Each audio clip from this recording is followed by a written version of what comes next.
నమస్కారం. New Prajasakti news channel కి స్వాగతం.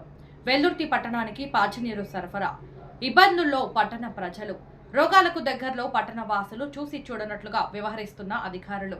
కర్నూలు జిల్లా వెల్దుర్తి పట్టణానికి పాచినీరు సరఫరా చేస్తున్న దృశ్యం గత వారం రోజులుగా వెలుగు చూస్తుంది.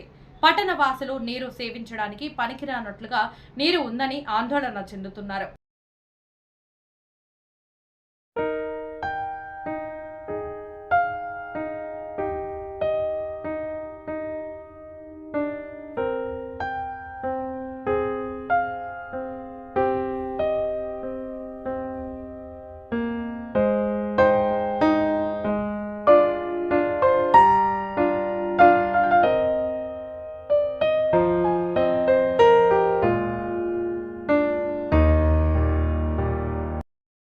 ఈ నీటిని వాడుకోవడం వలన వాంతులు, విరేచనాలు, చర్మ వ్యాధులు, దురదలు, దద్దుర్లకు గురవుతున్నారు.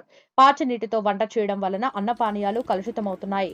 హంద్రినీవా కాలువలో నిల్వ ఉన్నటువంటి నీటిని సరఫరా చేస్తున్నారు.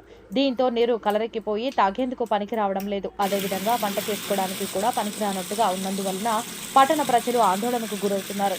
బాత్రూముల్లో ఈ నీటి వాడకం వలన బాత్రూంలో నీటి వాసన వస్తున్నాయి. దీంతో సంబంధిత అధికారులు వెంటనే చర్యలు తీసుకుని మంచినీటిని సరఫరా చేయాలని పట్టణ ప్రజలు కోరుతున్నారు. లేని పక్షంలో ఆర్డబ్ల్యూఎస్ కార్యాలయాన్ని ముట్టడిస్తామన్నారు. ఈ విషయం జిల్లా ఉన్నతాధికారులకు ఫిర్యాదు చేయనున్నట్లు ప్రజా సంఘాలు హెచ్చరిస్తున్నాయి.